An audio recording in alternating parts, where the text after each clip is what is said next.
Am I the a-hole stories? Am I the a-hole for telling my children that if they don't grow up and get real jobs, they aren't getting a penny from me when I die, and then giving them a reality check? I, 57 male, have 2 kids, Ned, 30M, and Amy, 27 female. Ned works part-time flipping burgers, but insists his real job is as a gaming streamer. Amy claims she's a professional influencer, her livelihood supported by her boyfriend.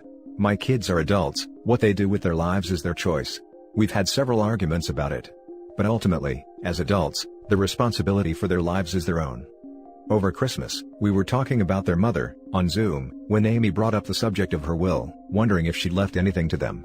I confessed that she passed before ever writing one, and the money she did have was used up the year she passed. We were a dual-income family in a time when neither of us were making a lot. It was a hard time. Eventually, I joined a friend in the private sector and my fortune changed. I'm not rich, but I'll never be uncomfortable again. Well, Ned then decided to lighten the mood by implying that I'll make up for it when I pass.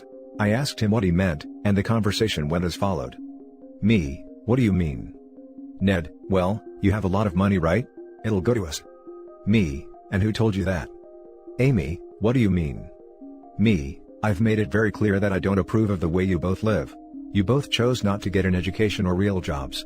You have no way of supporting yourself. I often buy them groceries. You refuse to help yourselves, so why would I enable your lifestyles by leaving you my savings when I die? You want my money, then grow up and get real jobs, but the bank of dad will be forever closed when dad is forever closed. What followed was a heated argument where both Ned and Amy accused me of being manipulative and unsupportive, so I got real with them. Me, you both refuse to grow up. Flipping burgers is an honorable job, but it's not going to keep a roof over your head. What if you have kids? What if you get fired? And Amy, what will you do if your boyfriend breaks up with you, because all you do is sit on your butt all day and take photos of yourself? You want to do that? Find a modeling agency. A real job. You both speak of chasing your dreams, but neither one of you are in any position to do that, because neither of you wants to take responsibility for yourselves right now. I've said it a million times. You're adults. What you do with your lives is your choice and your responsibility. Dreams take money, and neither of you have that. Grow up. Get a job. A real job. Then chase your dreams. I'm not going to leave a penny to either of you if your life plan is to get by until I die, then coast through the rest of your lives off the earnings of my hard work. Ned ended the call after a prolonged silence. Amy called me an a-hole then did the same. I haven't heard from either since, and neither will take my calls. So, am I the a-hole here? I think I might be because I was unnecessarily harsh on Christmas. Edit, some of the feedback coming at me is because I'm critical of their jobs. To be clear, a job is something that you make money from. Neither earn any money as a streamer or influencer. And I defend my opinion of flipping burgers. It's an honorable job, but not a career if you're doing it part-time like my son, thus making him ineligible for promotion. If he were working it full-time, I would be worried, but I know he's taking responsibility for his life. Edit 2, this conversation has come up a lot during the pandemic. My son was laid off, and my daughter isn't working, but both have been speaking a lot about their jobs as a streamer and influencer while bringing in no money to show for it. We've argued about it a lot, and it just came to a head when they brought up my will. Now for the top comments. Not the a-hole, it's your money, do as please. I have friends who stream and make a little money from it, but it's clearly only a side hustle. Getting big enough to support yourself on streaming or as influencer is incredibly unstable. What if you get banned from the platform? Streamer/YouTuber/influencer is extremely volatile market, and an audience you built over years can disappear overnight. At minimum, it's smart to have a reliable skill to fall back on. I confess, I know very little about how either industry works. All I know is that, my son spends countless hours streaming himself playing video games, and my daughter sits around all day taking photos of herself, claiming she's an influencer. Finally, an opportunity to use my useless knowledge. I have worked with digital content creators and influencers for 6 years. I've directly supported thousands of them and seen their earnings month to month. A very small percentage of them make enough to survive day to day, and plenty of them will have a high earning a year or two, then fall back down, and ultimately have to go back to a normal job. They are always heartbroken. Unless they are bankrolled by family or a partner, no one does streaming or digital content full-time, until they are making a legitimate full-time salary. Your kids are far too old to be this delusional. I'll brace for the downvotes, but honestly, not the a-hole. It would be one thing if they were doing these things on the side and supplementing with another job that provided enough income for them to live, and another thing still if they were actually making money from their influencing and streaming. But it sounds like both of them are scraping by due to the charity of others, and don't have any kind of sustainable life plan. This is maybe fine for a while in your early 20s, but one kid is 30 and one is heading there shortly. It's time for them to take some responsibility. They can still have dreams and still pursue them on the side, but at 30, you'd better be able to buy your own groceries, or at least hustling your butt off to do your best to buy them. Should you maybe have picked a day other than Christmas to lay these truths on them? Possibly. But your son is the one who picked Christmas to say, when you die, we're getting that money, so I don't blame you for going there when you did. I also suspect that they wouldn't have taken this news any better on any random day either. Truth hurts sometimes. I think it is seriously messed up that the son is waiting on his dad to die so he can get the inheritance. You are only 57. Jesus. You could potentially live for 30 to 40 more years. What was their plan? To live in poverty until their 60s or 70s? And what if you need expensive medical care later on, or care services in your old age that wipes out your retirement money? Not only are they entitled as hell, but they have no idea how the world works or how to realistically plan for the future. Not the a-hole. Now for the next story. Am I the a-hole for spending $600 weekly on my son and not his brothers? I'm a single dad with 3 sons. In order, Jack 23, Austin 19, and Kevin 16. Kevin has a severe learning disability, low-functioning autism. I look after him at home, after he was failed by 3 care homes, because there was neglect. The last care home hadn't managed to wash his hair in 4 weeks or give him a shower in 3 weeks, and other problems that were never addressed, and a complicated argument with SC who were awful and nasty. I couldn't let him live like that.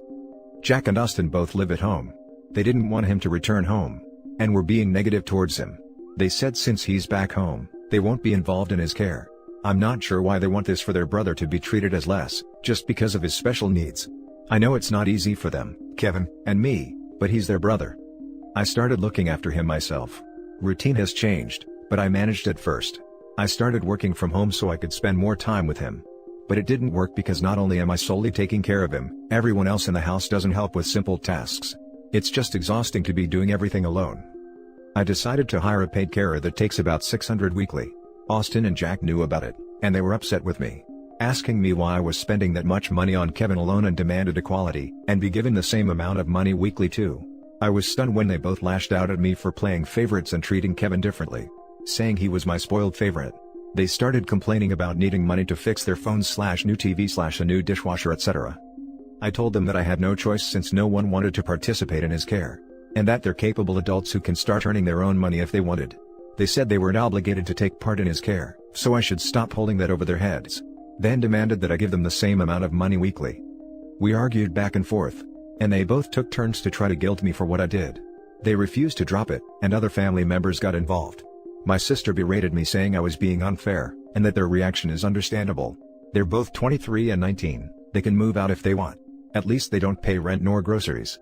The arguments seem to be going nowhere. They've been giving me the silent treatment since then, and say that I'm playing favorites. I need to mention that I in no way asked or expected Jack and Austin to be responsible for their brother. I never asked them, so I have no idea why they keep saying I'm trying to get back at them for refusing to help. It's not like that at all. Now for the top comments. They're adults. Adults living in a home should be helping with cooking / cleaning, etc., regardless of the situation. Even kids should. But adults really should. No, they don't need to help with his care, but they do need to do other household tasks. Kevin is a minor child with special needs. Of course you should spend more money on him. Do they have jobs? How did they come to expect you to support them into adulthood rent-free? I understand the 19-year-old not paying rent, but not the 23-year-old. Everyone sucks here for enabling the older two to act like this. No, neither of them have jobs. I've been understanding and didn't want to make them feel as if I'm being controlling and treating them differently from Kevin, but it obviously got out of control. I'm dealing with so much and I really can't take this anymore. Dude, they can get jobs.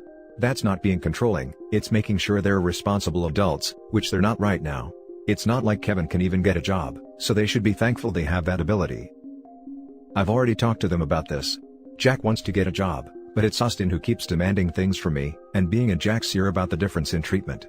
It's clear to me that Jack has been affected by what his brother tells him. Not the a-hole. You're under a lot of pressure here for many reasons, most of which are outside of your control.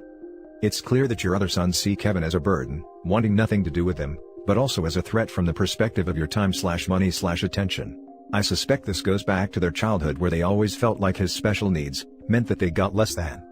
I think family therapy is highly in order here. Your sons do not appear to have the emotional maturity to manage themselves properly in this situation, and the last thing you need is more stress. Hoping you are able to sit them down, have an open and productive chat with them, and get the ball moving on seeing someone that can help you navigate this. I've mentioned therapy for them, and Austin laughed saying there was nothing wrong with them to seek counseling, and that I'm the one being neglectful and playing favorites. The next story is titled, Am I the a-hole for not buying presents for my brother's kids? I'm a 36-year-old woman, and my brother, Carl, name changed, is 38 and had 3 kids, age 12, 9 and 7. I don't have kids nor do I want them. Carl and I have never been on good terms and I honestly cannot stand his brats. They're rude, entitled, and manipulative. The oldest one is known to bully other kids. The middle one is known for throwing things when she doesn't get her way, and the youngest one drowned a hamster. When the hamster was found dead in their bath, my brother and his wife actually laughed, and said something like, "Oh, he's just a kid." For this reason, those 3 kids are not allowed to come to my home. But I have a great relationship with my cousin's kids. My 3 cousins have 5 kids between them and I love spoiling them. This Christmas and New Year, I couldn't go visit them for obvious reasons. So I just send each of them presents that they would like. Every year, our entire family celebrates Christmas together at either my parents' or at my uncle's place. On those occasions, I give my brother's kids presents too. Admittedly, I don't spend too much money on their gifts. If each of my cousin's kids get 3 presents from me, my brother's kids get just 1 each. But this year, as I wasn't physically near them, I didn't bother to get them anything at all. My brother's wife got to know about the gifts I had sent my cousin's kids, and threw a hissy fit. She and my brother complained to my parents as if they themselves were a pair of little kids. My parents have told me I'm being cruel. I told them I can spend my money however I want. I'm not going to waste it on people I don't really like. My brother has been texting me, telling me I'm a terrible aunt.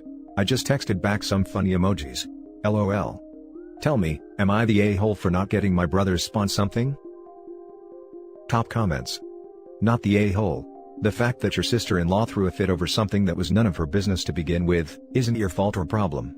They are grown adults, and if they want their children to have gifts, they can buy them. I'm assuming they are your parents' only grandchildren, so they are probably spoiled enough as it is. And did they buy you anything? Probably no. So why do they just expect you to buy the kids something? The kids probably didn't even notice or care. Entitlement at its finest. Yes, they are my parents' only grandkids. And no, my brother and Sil never give me any gifts, even though my cousins always reciprocate my generosity to their kids. Not the a-hole. In addition, maybe try to stay on good terms with the youngest one in case he shows up at your door with a knife in 10 years. I'll be calling the cops, LOL. Not the a-hole. First, it's your money. Second, you didn't give the presents in front of the kids so they feel bad. Your brother and Sil could manage it better and their kids too. The part about the hamster really freaked me out. What kind of parents laugh at that? It was very disturbing. That's actually the main reason I don't let those kids into my house. They might hurt my pets. My cousins also go out of their way to keep their pets away from those kids. Now for the last story. Am I the a-hole for asking my grandson to get rid of his cockroach collection before moving in? My daughter is a single mom, my grandson is 11 and my granddaughter is 8. They're being evicted from their current residence due to the property changing hands. My wife and I offered them a place to stay while they look for a new house. The only issue is that, they keep reptiles. Well, the reptiles aren't the problem exactly. I have no issue with lizards and snakes and the like, but they breed their own feeder roaches. Thousands of live bugs in containers they use for breeding and food. I understand it's cheaper to breed the roaches yourself, but I do not want the risk of an infestation if they escape. I used to see bugs all over the reptile room in their old place. I told my daughter to get rid of the bugs, she knows plenty of other keepers who would take them. Breeding them isn't hard either, once she gets a new home it will be easy to start again, and buying food for the lizards for a month won't hurt. She is incredibly mad about me asking her to get rid of the bugs. They are apparently my grandson's project and he's very proud of them. I support him having a hobby and being responsible, but I don't think an 11-year-old boy is capable enough to not accidentally cause an escape. My daughter works, not from home, so it will be my wife and I's responsibility to wrangle any escapees 8 hours out of the day. Am I wrong for asking this? My daughter is so upset by a request and thinks it's unreasonable since the bugs are clean and well kept, and I'll be disappointing my grandson. She asked that I at least buy the reptile food since I'll be forcing her to get rid of the roaches. I reminded her it's my roof, my rules, and the animals are her responsibility. She won't be paying us rent so she has extra income for the month to buy the food. She wants me to tell my grandson myself that we're forcing them to get rid of the bugs, but this is just a transparent guilt trip.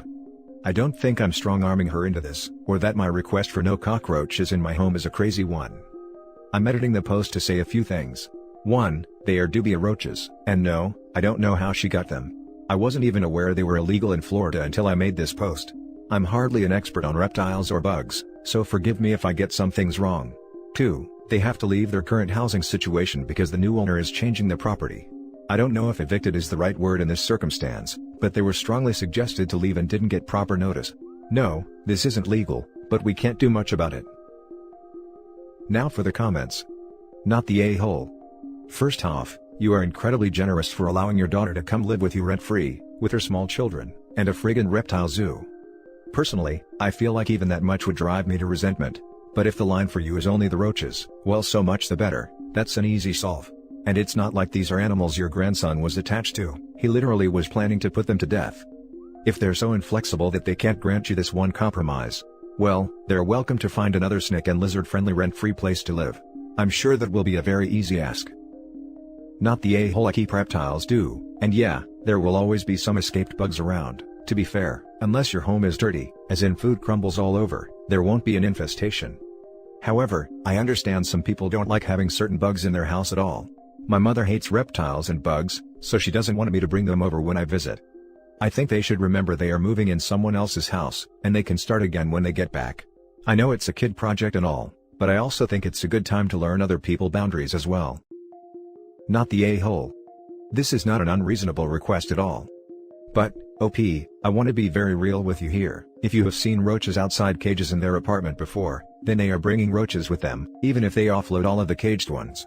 This is really a guarantee, unfortunately. Before they move in, I highly encourage you to talk to a pest control expert about what you need to do before, during, and after their stay to prevent an infestation at your place. Note, however, that I'm not saying you should yield on your demand about the caged roaches just because they will definitely bring some. There's a big difference between dormant eggs they can't do anything about and an active infestation bomb just waiting to go off. Also, I'm shocked your daughter's landlord ever allowed this. There wasn't an infestation at her old home. The reptile room where they were kept had some in the corners and closet, never a lot by any means, and rarely in other parts of the house. It wasn't a dump and I didn't mean it to come off like that. She's a tidy person, but I was pointing out if some roaches escaped there, they will at my home too. And that's it for this video guys. If you have thoughts to share, leave a comment below. Don't forget to hit like and subscribe if you like this content. I'll catch you in the next one. Good day everyone.